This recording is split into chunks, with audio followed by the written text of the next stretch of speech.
Brian's with us in Sacramento. Hey, Brian, how are you? Hey, how's it going? Better than I deserve. What's up? So, I've been watching your show for a couple of days, and I think you give really good advice. But I do disagree with your thoughts on credit cards and that, they're just bad overall. Mm-hmm. Okay. The biggest is, of course, we know the interest is bad on it. Mm-hmm. But you're on the premise that you'll spend more with a credit card than with cash. Now, that may be true, but that's a general statement. It's a general statistics, and it doesn't apply to everyone. So there may be someone out there who can get a credit card and pay about the same price as if they would do with cash. And then that would increase their credit score and, such.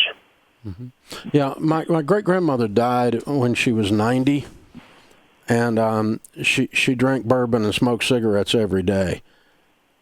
And she used to say, yeah, these cigarettes are going to kill me one of these days. And cigarettes didn't kill her. They didn't kill her. She got away with it. Other stuff killed her when she was 90. And it wasn't the bourbon either. Okay? Does that make it okay for me to sit here and say cigarettes are okay? Absolutely not. So your logic flow doesn't even make sense. How old are you? 21. 21. Okay. And, well, your logic flow is not, what you're saying is illogical. It's like saying drunk drivers don't always kill someone, so it's okay to drive drunk. That's your logic flow. And so it's not logical. It doesn't work. So here's the deal. There's been multiple pieces of research done, not just my opinion, but multiple pieces of actual detailed in-depth research that shows that people spend more when there's a disconnect from the fact that they're spending money emotionally. For instance, when you spend cash, there's one study that was done at MIT that says when you spend cash, it activates the pain centers of the brain. You feel it. You have an ouch moment when you spend cash.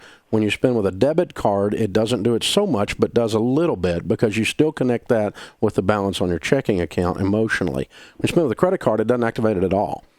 And consequently, people spend more. Another example would be the basic friction on Amazon. You bought stuff on Amazon, I assume. Are you an Amazon Prime member? Yes. Okay. And you realize you spend more because it's easier to spend, right?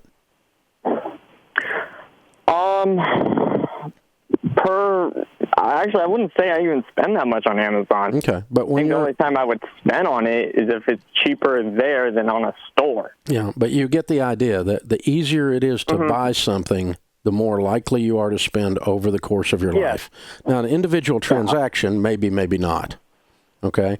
I mean, I'm an Amazon Prime member. Actually, my wife is. I use her account. But so when I'm on there, I do shop around like you're talking about, and I'm a fairly responsible guy with money. I'm a multimillionaire. The stuff I teach has worked for me. And so, but the bottom line is that behavior in the way you handle payments does affect your spending patterns over the course of your life, over the course of a year. Again, an individual transaction, maybe not. And to your point, some people are more disciplined than others. But the concept is simply this. The credit card is the cigarette of the financial world. There's no upside to using it, only downsides. Is it going to kill everyone? No. But it kills a bunch of people. Financially speaking. So why handle snakes? Why rattlesnakes don't always kill you when you pick them up, but most of them will, or there's a good chance, there's a better chance you're going to get bit if you fool with them than if you don't fool with them, that kind of thing. And so that's what it comes down to. And really what it comes down to is not studying your feelings or your opinions. It's let's talk to wealthy people who have built wealth starting from nothing and ask them what they do with their payment structure. And here's what we just finished, the largest study of millionaires ever done. And what we found in talking to the millionaires is they pay cash for everything. Some of them have a credit card and pay it off every month, like you're talking about, but none of them carry consumer debt of any kind ever.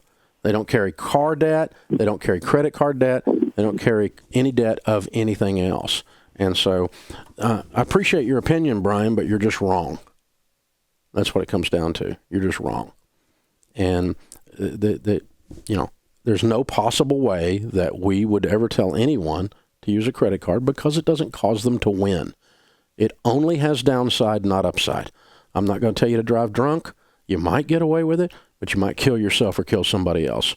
I'm not going to tell you to smoke cigarettes. You might be my great-grandmother and die of 90 of something else, but it very likely will kill you. It's a proven thing. It's, there's only downside. There's no upside. And so that's it. I mean, the downside is your breath stinks, and when you smoke, you smell like you licked the bottom of an ashtray, and everybody knows it. You smell, your clothes smell like it and everything else. And credit card debt does the exact same thing to your financial world. It stinks it up. And you're not going to win screwing around with these things. So, again, to your point, can an individual from time to time do that? Yes. A highly disciplined individual would be very unlikely to have major problems. But there's no upside, so why screw with the snakes? They're cute. You want to pet them? I mean, why screw with the snakes?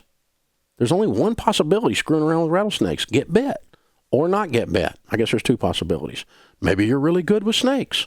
What does that prove? Nothing. Doesn't prove anything at all. So we stay away from them, sir. And I appreciate your call.